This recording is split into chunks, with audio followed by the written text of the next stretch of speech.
I am Alexandra, a 33 years old woman. My life was transformed completely when I met Jonathan. I first met him shortly after I had graduated from university and had embarked on my career at a publishing house. Despite his profession as an architect, Jonathan also pursued writing poetry as a leisure activity and contributed to a feature article that I was responsible for at the time. Jonathan was gentle and kind, like a ray of sunshine. I was naturally drawn to his sincerity. We started dating, and 2 years later, we got married. Jonathan became successful in his career, amassing substantial assets like real estate and vacation homes, yet he never flaunted his wealth. We led a modest and happy life, and when our son William was born, my happiness reached its peak. The moment William looked up at me with his eyes, which are identical to Jonathan's, the world seemed to shine. To be honest, my relationship with my family was not great. My parents always doted on my sister Brittany, leaving me feeling somewhat isolated and neglected. Brittany was free-spirited and always the center of attention. In contrast, I continuously strived to meet my parents' expectations, always feeling compared and distanced. Jonathan was the one who truly loved me for who I was. He always affirmed me, and the time we spent together with William was truly a treasure. We would spend weekends at our country house and celebrate William's birthdays with a homemade cake. Those were simple yet warm days. However, our happiness was abruptly taken from us when Jonathan was diagnosed with cancer. William was just 5 years old then. I couldn't believe it at first. It was unthinkable that he, in a picture of health, was being consumed by illness.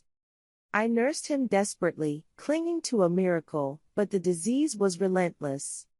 Jonathan was quietly, yet surely, weakened and eventually left us behind. The sense of loss was immeasurable. I couldn't believe the reality unfolding before me, and I found myself overwhelmed with tears day after day. Surprisingly, my parents reached out to me during this time. Despite the distance I had always felt, they supported me after Jonathan's death. My mother would come over daily to look after William, and my father helped with various arrangements. Slowly, we began to rebuild our bond as a family. And then, the day of Jonathan's funeral came. Despite being overwhelmed with grief, I was praying for his soul. Many friends, acquaintances, and relatives had come quietly to say their farewells. The entire venue was enveloped in a solemn atmosphere when suddenly, the sound of heels clicking dramatically disrupted the silence. Turning around, I saw Brittany, dressed in black, with her noticeably pregnant belly entering the venue. A murmur spread through the attendees, who stared at her in surprise. Brittany walked straight towards me and looked at me with tearful eyes. "Everyone, please listen," she exclaimed suddenly, silencing the room. With a voice shaking from emotion, she declared, "There's something I must say today." As relatives and friends focused on her, Brittany steadied herself with a hand on her belly and then announced, "This child is Jonathan's." At that moment, the room froze. Faces of disbelief, people gasping, and a murmur spreading through the crowd. I was utterly stunned and could only stare at Brittany. "Jonathan loved me. Please believe that he wanted to protect this child." At those words, the attendees began to murmur loudly. "That's absurd. Unbelievable." Voices rose in unison. Relatives exchanged glances, and friends showed shock. Everyone present struggled to hide their astonishment. My mother rushed to Brittany and gently embraced her shoulder. "It's okay, Brittany. You don't need to say anything more," she said. My father, frowning, added quietly, "We understand what you've gone through. No one is going to blame you at a time like this." Both positioned themselves protectively in front of her, glancing at me as if fully accepting and defending her statement was the most natural thing to do. Moreover, Brittany, in tears, cried out, Believe me, Jonathan and I were in love. This child is the proof. As I watched Brittany, I felt something inside me crumble. I didn't want to believe it, but her words sharply pierced my heart. A mix of anger and sadness tightened around my chest. I wished it was some sort of joke. The funeral ended with an indescribable atmosphere. Attendees left with heavy hearts, each carrying their thoughts. I stood by the altar until the very end, staring at Jonathan's photograph. When the crowd had left, I took a deep breath and turned around to find my parents and Brittany still there. My mother looked at Brittany with tear-streaked eyes, and my father's brow was deeply furrowed. I slowly approached them and said with a trembling voice, "There's something we need to discuss. Just us." My voice echoed in the now quiet venue, with only the four of us remaining. I decided to have my son return home earlier with the babysitter. Brittany appeared a bit tense, but my mother nodded quietly, and my father sat down without saying a word. I took a deep breath and looked at Brittany. "Is what you said earlier true?" Brittany wiped her tears and nodded. "It's true. Jonathan was planning a future with me." I clenched my fists tightly. "Then why haven't you said anything until now?" Brittany looked down and spoke in a hoarse voice. "I was scared. But I couldn't keep it hidden anymore." I was at a loss for words and looked at my parents, curious about their expressions. I hesitantly asked, "Don't tell me. You knew about this?" My parents looked at each other, and a heavy silence hung in the air. My mother answered with a trembling voice, "We knew. Brittany told us 6 months ago." "What?" I was stunned. "Why didn't you say anything?" My father exhaled deeply. "Brittany said she intended to tell you herself, so we kept silent." "I think Jonathan is also responsible," my mother continued. "He should have been honest with you and told you that he loved Brittany." My heart was shattered into pieces. It seemed that my parents, whom I thought had reconnected with me, were not really on my side. A burning pain surged within my chest. Then, Brittany stood up and said in a confident tone, "Jonathan loved me, and the child in my womb carries his blood. Therefore, his estate should also be rightfully distributed to this child." I gasped. There was no hint of hesitation on Brittany's face. She spoke calmly and with conviction, as if it were the most natural thing in the world. "Jonathan was preparing for our future. This child has the right to receive it." My parents looked down, unable to say anything, and I kept my fists clenched as I stared at Brittany. Anger welled up from deep within me, and I asked in a trembling voice, "Are you serious about what you're saying?" Brittany smiled. "Yes, I am serious. This is what Jonathan wanted." At her words, something inside me crumbled loudly. I took a deep breath and clenched my trembling hand. "We have no way to verify what Jonathan wanted. Now is not the time to discuss the inheritance. Today is a day to remember Jonathan." Brittany started to say something, but my mother quietly shook her head. "That's enough. Let's go home today." In a heavy silence, we each held our thoughts close as we slowly left the venue. Several days after Jonathan's funeral, the family gathered at the family home. We were there to open Jonathan's will, and everyone assembled with a mix of anticipation and anxiety about its contents. We decided to have a lawyer present just in case, to avoid any disputes over the inheritance. The will was undoubtedly written in Jonathan's handwriting, and its contents surprised us all. The first shock was the section about my sister, Brittany. Jonathan clearly stated in the will that Brittany had made inappropriate advances towards him several times. Brittany tried to approach me inappropriately. Even when I clearly refused, she did not stop, it stated, casting doubts on her actions. Moreover, Jonathan emphasized that if Brittany ever claimed a share of the estate, her claims would be baseless. The most shocking part was, if she claims her child is mine, please take a DNA test. Jonathan had also sternly warned us against harboring any doubts. The will then moved on to the crucial part about the estate. Jonathan had explicitly left everything to me and our son. Brittany has no inheritance rights, it stated, with reasons more clearly outlined than our family had anticipated. At that moment, relief and surprise filled my heart. While I couldn't deny that I had been wary of Brittany, knowing Jonathan's true intentions through the will reassured me that proper order was maintained in our family. Everything Brittany has said was a lie, I finally said. I felt as if something had been cleared inside me. At the same time, Brittany's face contorted, and her eyes filled with anger. "This is a lie," Brittany exclaimed. Her voice trembled, but it was filled with desperate resistance. Her face turned red, and I did not miss how she lost her composure. "A lie? Then we should just get a DNA test," I replied calmly. At those words, Brittany's face paled even more, and I could see her struggle for words. "Brittany." My mother hesitantly spoke, but her voice clearly intended to defend her. "If what you are saying is true, there is no need for a DNA test. Alexandra, you should stop accusing Brittany like this." My mother looked up at Brittany as she said this, then glaringly turned to me. My father also chimed in with a sneer. "That's right. There must be some mistake in this will. It's impossible for Brittany to lie. Stop making our Brittany anxious." His voice contained a heartbreaking anxiety, but it was clear that he harbored suspicions against me. Neither my mother nor father believed anything I said from the start.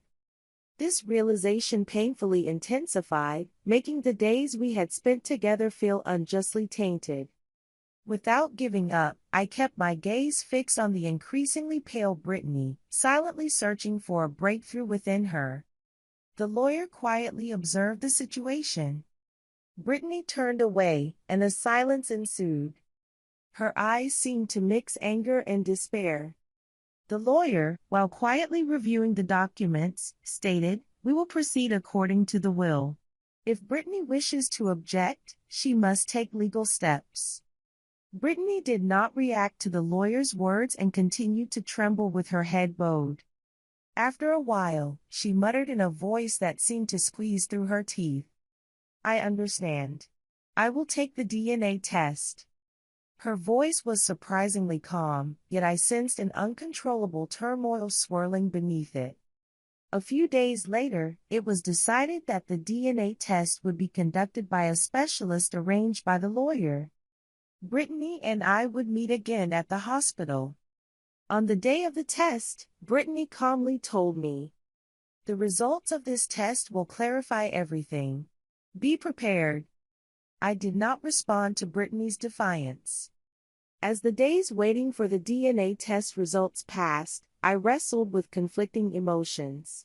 I wanted to believe the words Jonathan had written in the will, yet I was anxious about the possibility that Brittany's child might indeed be Jonathan's. Despite wanting to trust the love and trust Jonathan had left for me, Brittany's reactions left me restless, and I spent sleepless nights consumed by these thoughts. A week after the test, I received a call from the lawyer and went to his office. As I entered the room, the lawyer was waiting. "The results are in," he said after a moment, looking at me. "The child is not Jonathan's." At that moment, a great sense of relief spread through my heart. I had been worried about what would happen if Brittany's claims were true, but that anxiety was now gone. However, a fierce anger rose within me because of the damage Brittany's lies had caused. "She was lying, wasn't she?" I stated firmly. The lawyer nodded. "Yes. As the results show, Brittany has completely falsified her testimony. Her claim that she was pregnant with Jonathan's child was a total lie." I immediately contacted Brittany. When the call connected, I could hear Brittany's cold voice. "What do you want?" There was no hint of fear or perturbation in her voice. She sounded as if everything was going as she had planned, calm and collected. The results of the DNA test are out. It has been proven that you lied, I told her calmly. I immediately sensed the impact of my words on her. A lie? What about it? Brittany showed a moment of surprise but quickly regained her composure. But I was indeed loved by Jonathan, she insisted again forcefully. At her words, my anger surged alongside my astonishment. It was unbearable how she still tried to justify her position. Are you still saying that? I listened to Brittany's voice over the phone, squeezing out my words. I could not allow her to continue lying. Every word she spoke amplified my anger. Then, let's settle this in court, I said calmly, yet with resolute determination. Without waiting for her response, I hung up the phone. Afterwards, I consulted with the lawyer about the possibility of suing Brittany. After careful consideration, the lawyer informed me that we could sue her for defamation and attempted fraud regarding the estate. Without hesitation, I chose that path. No matter what excuses she might make, the truth was clear. I was determined to fight Brittany. Together with the lawyer, I organized the evidence we had gathered to prove Brittany's false testimony. We prepared everything needed for the case: the will, the DNA test results, and evidence supporting the claims that Brittany had made advances toward Jonathan. All the pieces were in place. Utilizing all these elements, I resolved to pursue legal sanctions against Brittany. Just then, my mother called. Are you serious about suing Brittany? Please reconsider. My mother's voice trembled. While feeling mixed with confusion and bewilderment, what she said momentarily pained my heart, but I quietly exhaled and tightened my grip on my phone. Mom, I was hurt by Brittany on the day of Jonathan's funeral. I'm sure Jonathan would have been upset to be sent off in such a way. I just can't forgive Brittany. My voice trembled not only with anger. I was incredibly frustrated that Jonathan's final moments were shrouded in such chaos. My mother tried to say something, but I gently pulled the phone away from my ear. And so, the battle in court began. In the oppressive atmosphere of the courtroom, I took my seat and met Brittany's gaze. She appeared calm, but her eyes betrayed a hint of panic and anxiety. She stood at the witness stand without making eye contact with me, which fueled my anger even more. The judge entered, and the trial commenced in silence. My lawyer began by methodically presenting evidence that Brittany had made advances toward Jonathan. It was emphasized that Jonathan's will mentioned Brittany's repeated approaches and instructed for a DNA test to be conducted if any disputes arose over the inheritance. Brittany claimed she was pregnant with Jonathan's child, but the DNA test results clearly showed this to be false. The lawyer's words echoed in the courtroom. Brittany slightly grimaced at these words but quickly regained her composure. It was then my turn to testify. I clenched my slightly trembling hands, took a deep breath, and stepped forward. To calm myself, I recalled words Jonathan had said during his lifetime. Don't forget to believe. Love transcends all. With those words in my heart, I explained my position step by step. I could not believe what Brittany was saying. My relationship with Jonathan was strong. Yet, she claimed the child in her womb was his and demanded the inheritance, even on the day of his funeral. The only thing I can believe is the will Jonathan left behind. That was his true feeling. After my testimony, Brittany's lawyer stood to contest it. She emphasized how close Brittany and Jonathan supposedly were and tried to cast doubt on my testimony. However, my statements and the evidence matched each other, and the judge calmly dismissed her objections. Next, it was Brittany's turn to testify. There was a slight tremble in her eyes, but her demeanor remained arrogant and cold. I loved Jonathan, and he loved me. That's why I thought I should receive a share of the inheritance. At those words, I was simply astonished. If it was about love, why was there a need to lie? I was deeply infuriated. If Jonathan had loved you, it would have been mentioned in the will. What you are saying is just a selfish lie, I firmly responded. As the courtroom battle continued, I felt a gradual lightening of my heart. Brittany seemed to realize that no matter how many lies she piled up, the truth could not be hidden. Finally, the time for the verdict arrived. The judge spoke gravely. In this case, the defendant's false testimony has been proven, and she is hereby ordered to pay a fine and damages for defamation and attempted fraud. Furthermore, a restraining order is issued against the defendant, prohibiting any approach towards the plaintiff and her family. At that moment, I let out a deep sigh of relief. Brittany's misconduct was formally recognized, and she was to be held accountable for her actions. It was over. All the evidence was on our side, and Jonathan's estate would assuredly be passed on to my son and me. The trial was concluded, and with the legal sanctions imposed on Brittany, my heart finally began to settle. I decided to cut ties with Brittany and my parents, and move to a new city with my son to start a fresh life. While moving away from our familiar home brought some anxiety, it also instilled a new hope in me about living in a new place. My son started attending a new school, made friends, and gradually regained a stable routine. I too began searching for a job, slowly reclaiming myself. The days I fought to protect Jonathan's estate and honor now felt like a distant past. Although the anger and sadness from those days of the trial still lingered in my heart, I had sorted them as things of the past and decided to look forward. Just as Jonathan had loved me, I vowed to love and cherish my son wholeheartedly. Amidst all this, I occasionally heard about what had become of Brittany and my parents. Around the time I started my new life, a relative told me that Brittany was suffering from loneliness. It seemed that the relatives had come to know about the lies she had told at the funeral. Her lies being exposed led to criticism from everyone, and she began to be distanced by all. Her social credibility was completely lost due to her false testimony and attempted fraud, so she was gradually avoided by friends and others around her. However, it was said that she hadn't shown any signs of remorse and continued to display her vanity. Initially, Brittany had been making payments for the damages, but over time, these payments started to falter, accumulating into debt. Her life became increasingly difficult, and she had to take out other loans to manage her debt repayments. No matter how much she borrowed, the original amount of the damages remained unchanged, and she was reportedly cornered. When I heard this, I felt an indescribable surge of emotions, but everything was a result of her own lies.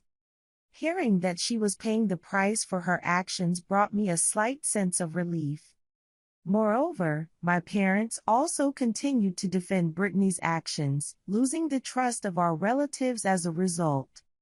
I heard that the relatives grew cold towards my parents, gradually distancing themselves.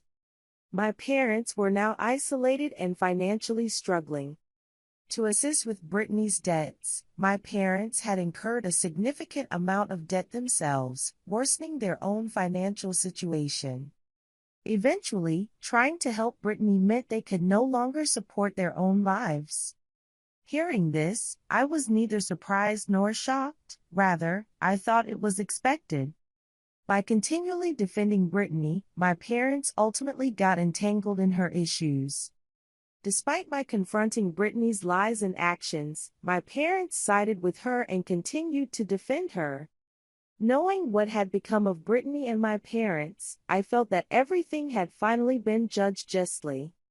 I had completely sorted things out in my mind by cutting ties with them. I had no intention of helping them, nor did I plan to have any interaction with them in the future. I was convinced that this was the best path for me and my son. Our bond as a family had already been broken, and I felt that was all their own doing. One day, while playing in the park with my son, I looked up at the sky. I was determined to cherish the future that lay ahead with my son, not letting past events sway us, and to forge a new path. Smiling, I spoke to my son. From now on, let's move forward together, just the two of us. My son responded energetically. Yeah, Mom. I'll support you for Dad too. At that moment, I was certain. We no longer need the entanglements of the past like Brittany and my parents in our new future. We have a new bond based on love and trust. And I truly feel that is the most important thing we need to pave the way for our future.